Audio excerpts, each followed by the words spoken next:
Hello, this is John Hammer from JWH Coins, and today I'm joined by Gary Willacott from Investment Coin Bullion, and we're going to have a small discussion here. So Gary, welcome. Thanks. So Gary's got a very cool story, and I wanted him to share this because I think it's very relatable for many people as to how he got into this industry. Oh man, awesome. Okay, so about 4 years ago, I knew nothing about coins other than how to spend normal coins that we've got in circulation. Nothing about collectibles or really even the gold and silver market at all. And then we inherited a jar of old, what is now known as first decimal coins, and it was a jar of 1 cent coins. Said, hey, it's coins, maybe there's something of any value in there, so we'd be very happy to take it.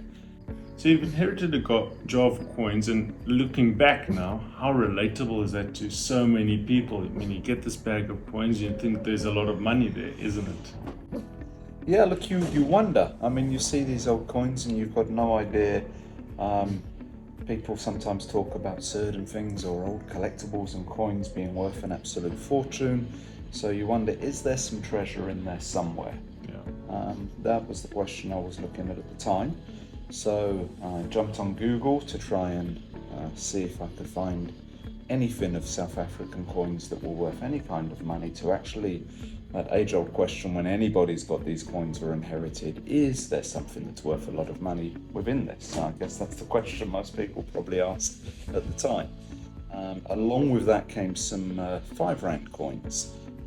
A lot of them Nelson Mandela and commemorative 5 rand coins. So jumping on Google to do some quick research, I saw that the Nelson Mandela 5 rand coins were worth at least 150,000 rand. And I had a lot of them. So we thought we could retire. We phoned around a lot of the coin dealers and sort of asking, hey, which are the ones worth money? And the coin dealers said, we don't buy Nelson Mandela 5 rands.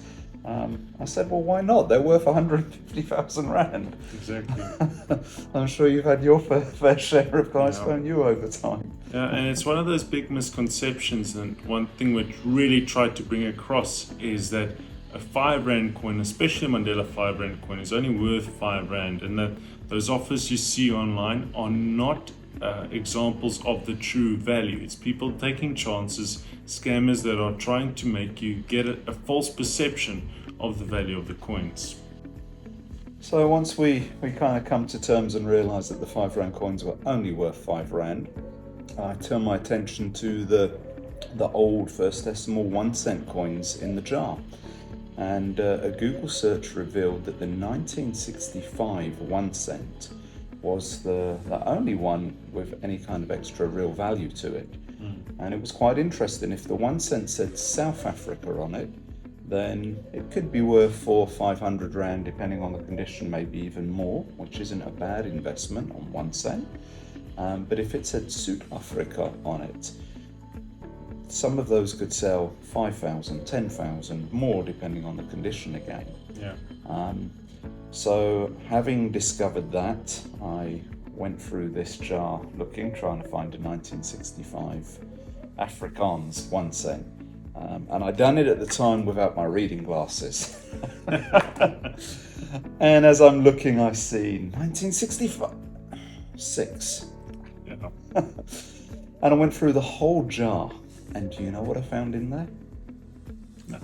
Not one 1965 1 cent. It's very similar for me when you're looking for the 1931 Tiki and you get a 1930, a 1932, and you're like missing it just the whole time.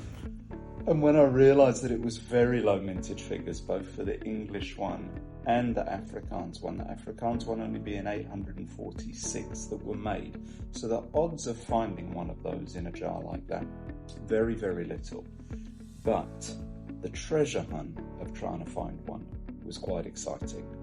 A treasure hunt of going through and just thinking you might find this valuable coin. From there, some of the research showed another 1 cent, a larger 1 cent, which was in 1961. And it was known as a full ground cover. And it was just a slight variation on the coin, very, very subtle variation. But they made millions and millions and millions of these 1 cents. But the full ground cover, nobody knows the exact figure, but 20, 40, maybe 60 of them in existence. So I went round every coin dealers I could find, every scratch pad of coins on the treasure hunt of hoping, maybe, Find the full ground. I'll find the full ground cover, because they were going for a lot of money. I think one recently sold over 100,000 rand, actually. Yeah. Funny enough, it was in Bloom. It was in Bloom. It was Bloemfontein. Of all places. But it was discovered in Cape Town. Yeah, goodness. So you started collecting. Initially, you started buying as a collector. And what made you make that transition from collecting to actually becoming a dealer? Yeah, so look, initially going into becoming a collector, the very first coin that I actually, or great collectible coin, I started buying a few different collectible coins. I looked online to try and see where could I buy these coins, because there was a lot of misinformation out there. So I managed to find a couple of reputable dealers instead of just jumping on Gumtree or anywhere else. I found a couple of reputable dealers and I started just buying some coins from them. But then I did see for sale a 1965 Afrikaans 1 cent. And the grade is something known as an XF40, which is, it's not an amazing grade, but it's not a bad grade for a coin of that age actually to be in that condition. And I managed to buy this coin for 8,300 rand at the time, which sounds like a really lot of money. It sounded like a lot of money to my wife, who told me, that's it, you buy that coin and spend all of our money at that kind of price, then you sleeping on the couch. Just to show you an example of, you're buying that coin and what you're actually holding in your hand, saying that's that money, that's that value. Yeah, and this one's actually a higher grade, because what happened is a little while later I actually listed that coin for sale because I saw a higher grade available that I wanted to buy. So I listed that one for sale, sold it for 11,500 rand, and then my wife let me come off the couch again. Back at least in the bedroom.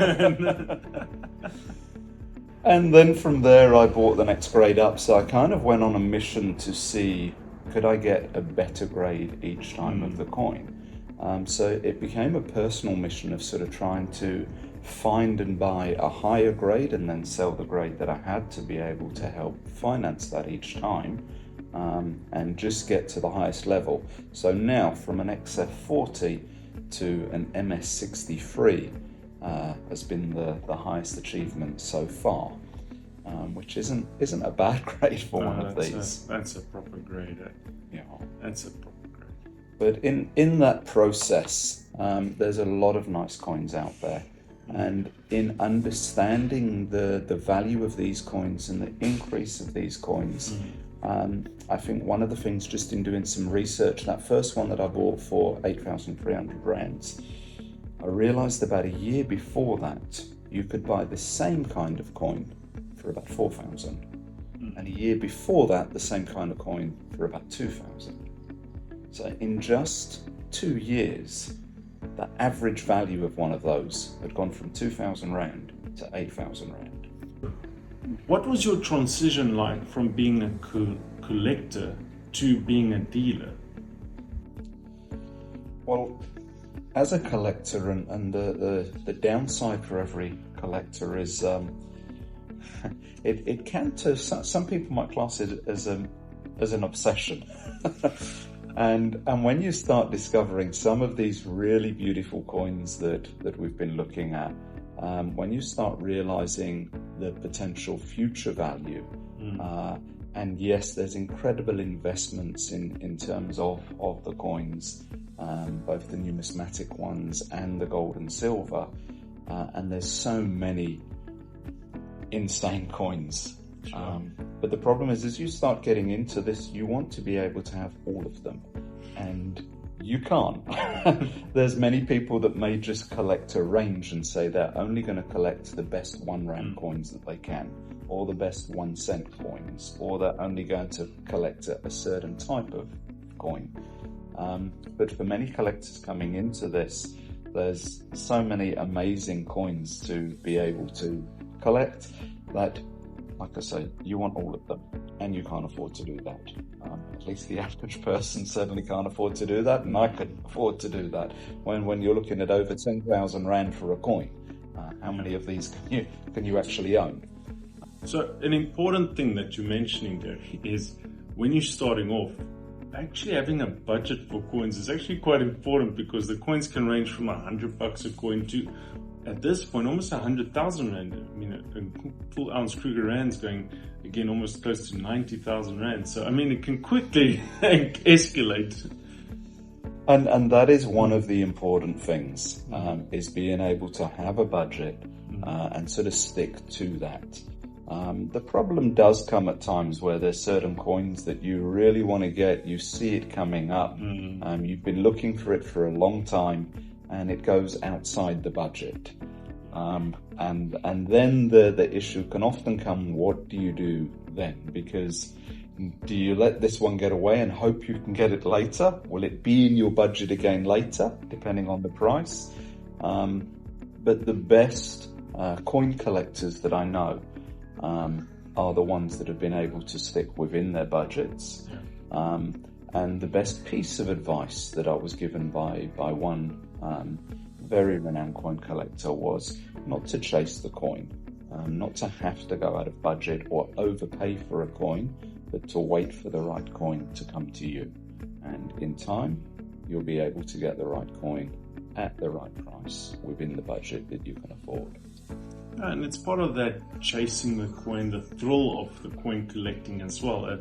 I speak from personal experience. I love the Big 5 series, but at the moment I own none of them because it's been out of my budget. So you've got to be, that risk, you've got to be, it's difficult sometimes to actually keep in that budget. But it's a very true point that you do bring up, because we have seen as dealers now, Gary, that a couple of guys do burn their fingers and they turn around and say, oh, hang on, what have I done here? And it's not always a pretty picture. Look, it's not. But for me, at the end of the day, really enjoying being able to own certain pieces of history. And what I started to realize is I'm really only a custodian of one of these coins for a season. I can own it, I can enjoy it, I can learn about the history behind it.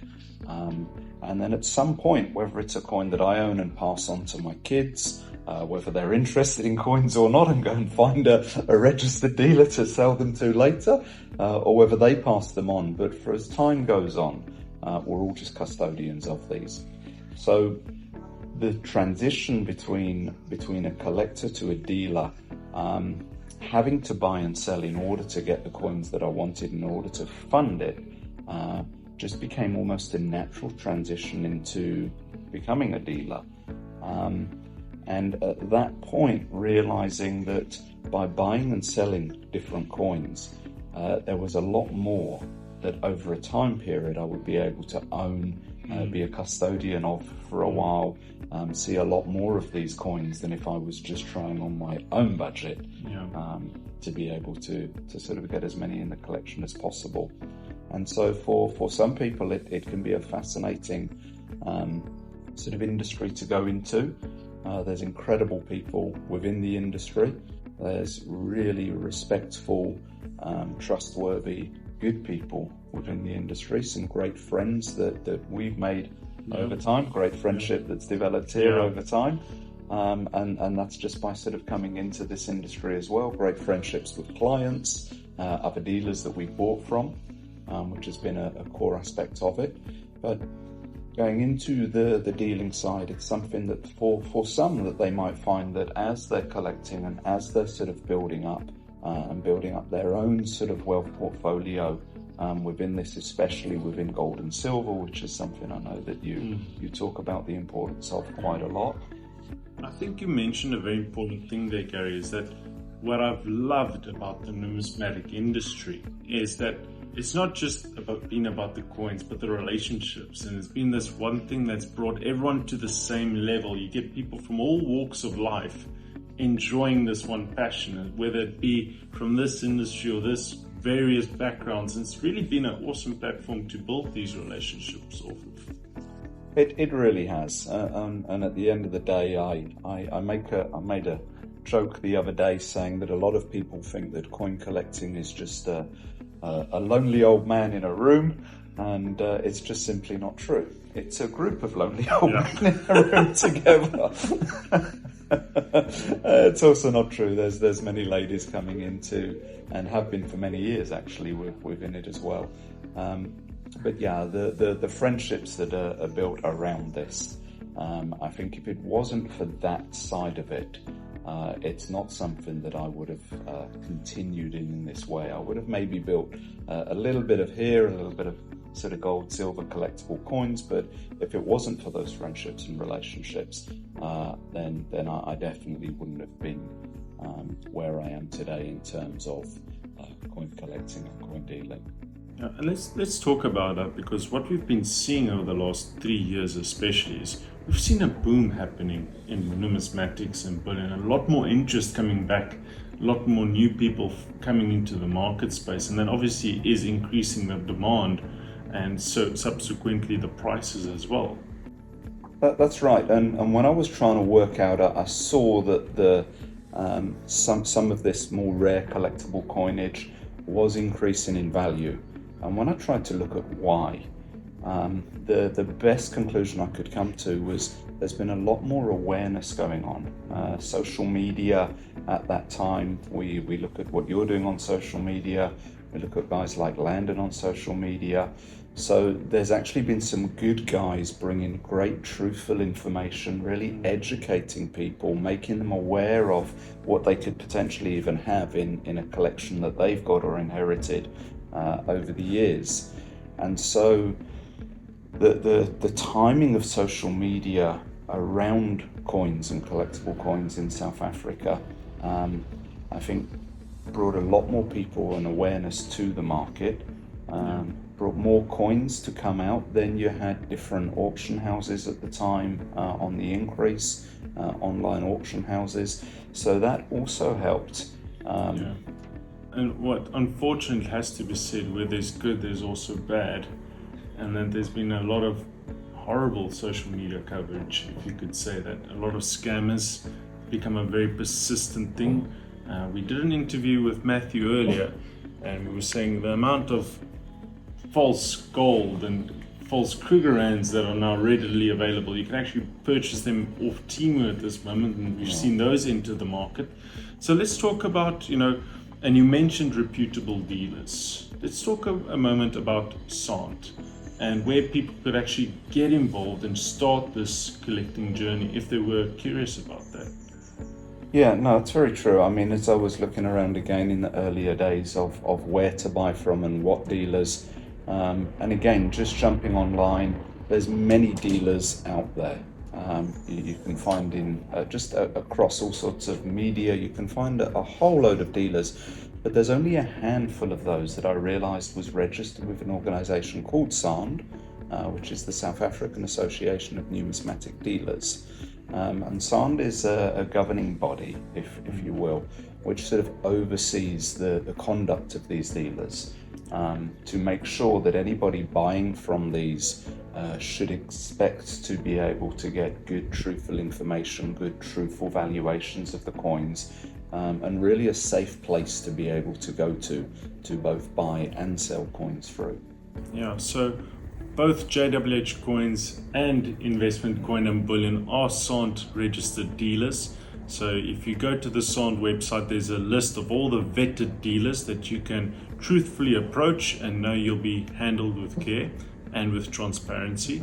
So this has been a fantastic interview, Gary. If there are any final thoughts for you, for anyone looking to get into this industry, we've got an exciting lineup this year for numismatics. We just had an awesome AGM here in Cape Town for the Western Cape Numismatic Society. Yeah, look, I mean, just some of the positive things happening as a whole in terms of the education plans that we're talking about. There are shows across the country every year where people can go to, and those are hosted by the SAAND registered dealers. So where they're able to go to find these pieces of treasure that they might not have to hunt through jars and jars and jars. But yeah, some of the really incredible positive things I think being brought into the industry. We're in a very exciting space and place at this time. Very exciting things to happen. So the first SAAND coin show of the year will be in Johannesburg, the 29th of March at the Wanderers Club. It's free entry. We do free evaluations. Myself and Gary will be at this event, so stay tuned. If you want more content, follow JWH Coins, where we keep you in the loop with numismatics and bullion investing.